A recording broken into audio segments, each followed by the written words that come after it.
So, first question for you, Sure. Chris. You said that the story came to you when you're in the process of completing another screenplay, and this one kind of took priority for you.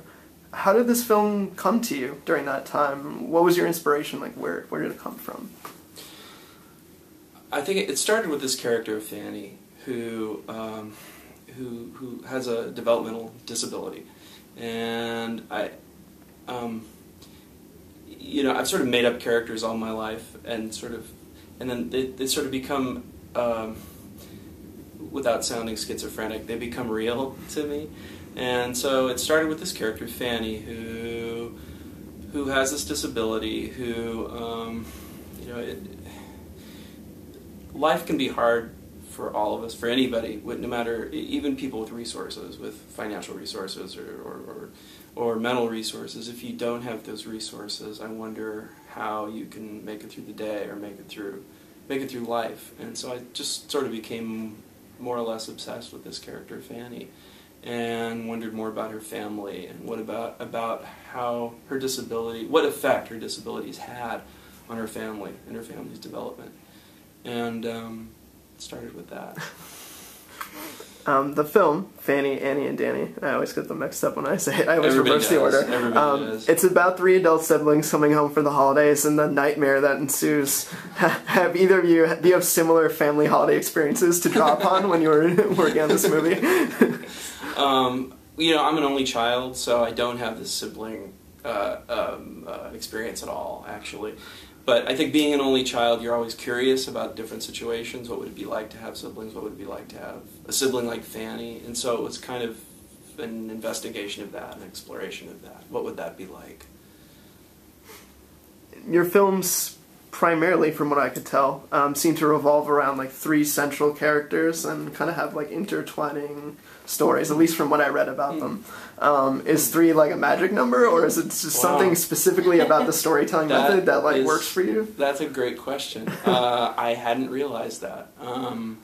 I've never thought about that. I guess it is. You're right, because I am an only child. The fundamental the unit was 3, so I guess 3 is the magic number. Yeah, you're right. Good question. You got me. This was, I was curious, where did you shoot the film? We shot it all in the San Francisco Bay Area, about 4 or 5 cities around the city in San Francisco itself. Was it difficult to secure the factory location for Fanny's workplace? No, that factory is the Annabelle Candy Company, and it's one of the last privately owned candy companies in the country. It's owned by the granddaughter of the person who invented Rocky Road. And I just went in and met her and talked to her. Her name's Susan Carl. She's a wonderful, wonderful woman. And we got along really well. And she said, whatever you want to do, you can do it. We'll come in. And she just let us have our run at the place. And her son helped us out and was a PA. And Susan was one of the extras in one of the scenes. And it was so fun to be inside this classic company whose products I've been eating all my life. They make Abba Zaba and Unibar and Rocky Road and a Big Hunk and all these kind of classic American candy bars. So at that, actually speaking, this kind of bounces off that.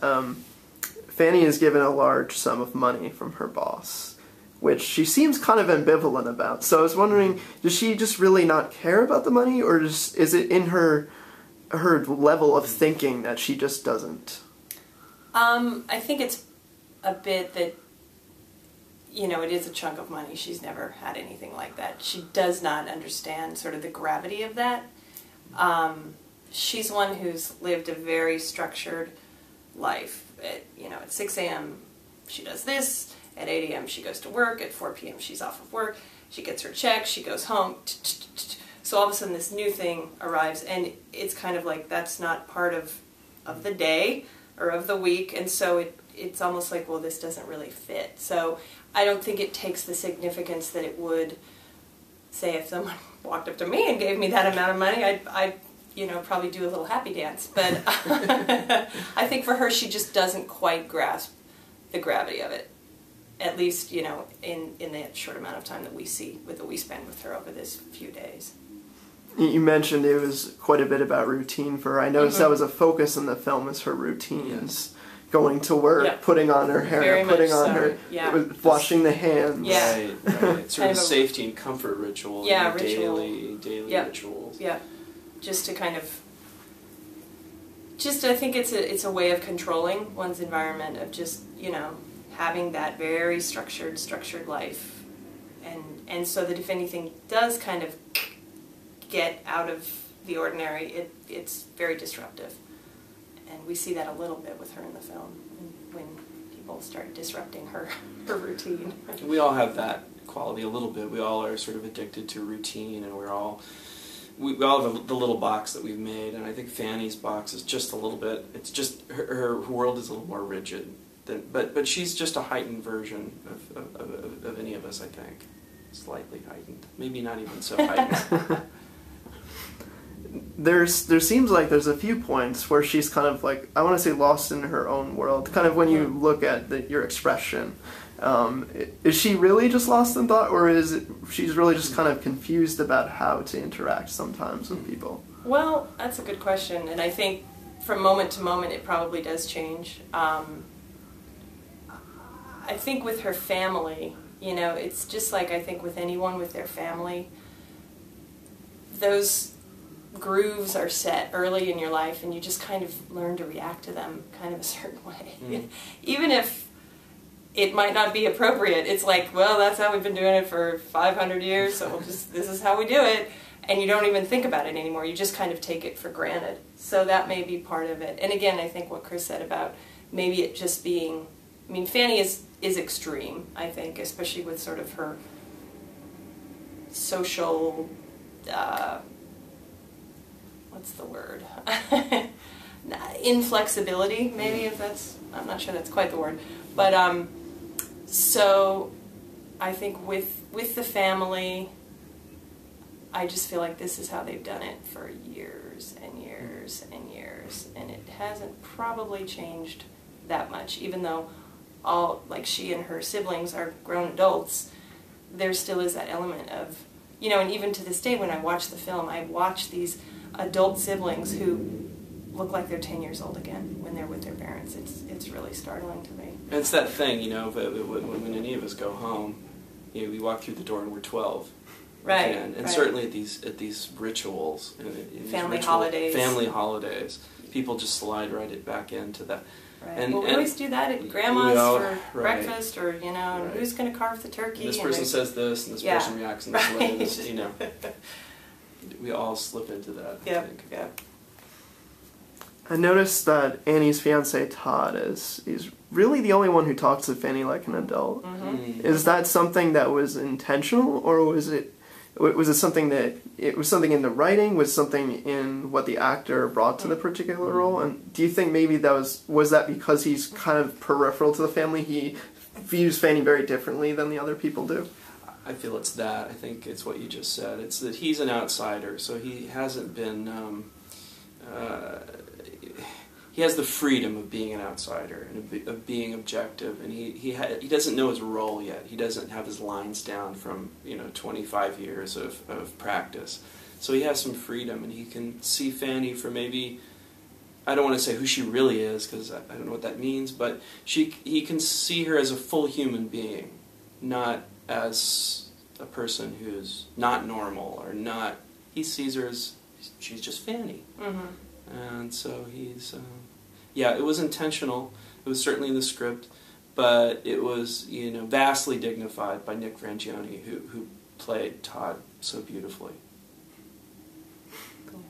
I found as the film went on, I started to get very invested in the characters, so I started to find that I had this really deep, just seething hatred for this mother in this movie, and just how she talked to everyone, and just how she made them feel. As you were writing it, did you just stop and think about how terrible this person was, or was it hard to write for you, knowing that she was just so, I want to say, evil? It's funny. I mean, you're not the first person who's reacted that way, and actually, I never thought she was evil. I was often surprised by some of the things that she would say as as I was writing it. But I also I do see it from her point of view. I see that she's been disappointed in life, and that she had this set of expectations early on, and all of those expectations, one by one, were knocked down. And she's had a heavy burden to lift and to carry for decades. And we're seeing her after many years, and we're seeing a person who most of her dreams are sort of broken, and we're seeing somebody who wants it to be perfect. Damn it. So we all have our reasons, and I think the character of Edie has her reasons. She, as a character, she seemed very desperate for Danny's attention in particular. And I was wondering if you thought that was because he's the most successful of the group, or maybe because he seems to ignore her more. He doesn't engage her at all, and maybe that's why she really wants his attention. Is because everyone else they get all ruffled. Their feathers get ruffled when she says things, and he just kind of takes her with a grain of salt and doesn't really seem to care that much. That's interesting, I hadn't thought of it like that, but it must be cyclical, it must be cyclical that the person who receives the most love needs it the least, and the people who need the most love are so anxious to get it. So he's the one who's gone away, right? He's the one he's the only one who's left the family town. So people do. I don't know how to answer your question. I'm just sort of thinking about how that may have happened. So I don't have an intelligent answer for that question, but it's a good question. So, this is personal curiosity. Sure. How did you guys meet? You're married? Yeah, tell us more about how you met. We met, I've done too much talking, so you talk. We met on Chris's first film, his first feature film called Daughters, and I auditioned for him, and we shot the movie, and then we started dating, and now we're married. Yeah, it's and this is the first, Fanny, Fanny and Danny is the first movie that we've made as husband and wife. Right, which is a very different thing. It's very different to direct your wife. That was my next question. The follow-up question is, how does that change the dynamic? If it changes the dynamic. Totally changes the dynamic, it does. Right? Yeah, it does. For both people. I mean, I can only speak for myself. But, it's, there you are on the set being directed by your husband, who, you just have a different... I'm not going to sit down in that chair. Yeah, like, what do you mean? Why would I sit down in that chair? Yeah, it's like, this guy's going to, boss me around, but... You're not the boss of me. Yeah, so... Okay, that's true. But to be fair, Chris is very open and generous with his actors on the set, where he just kind of creates, a playground sort of atmosphere where actors are free to experiment. We do a lot of takes so that people can kind of figure it out as we go. So it wasn't like he was like, you have to sit in a chair. It wasn't that kind of dynamic. But I'll be honest, it is a different thing, and we didn't anticipate that going in. So it was like, sometimes it was just like, we underestimated the difficulty of this whole thing. We did. And I wrote the script, and I didn't really tell Jill what I was writing. So I handed her the script and said, take a look at the character of Fanny. And I was like, really? I mean, it scared me, and it puzzled me, and so it was sort of like, okay, you think I can play that? All right, we'll go with that. So it was interesting.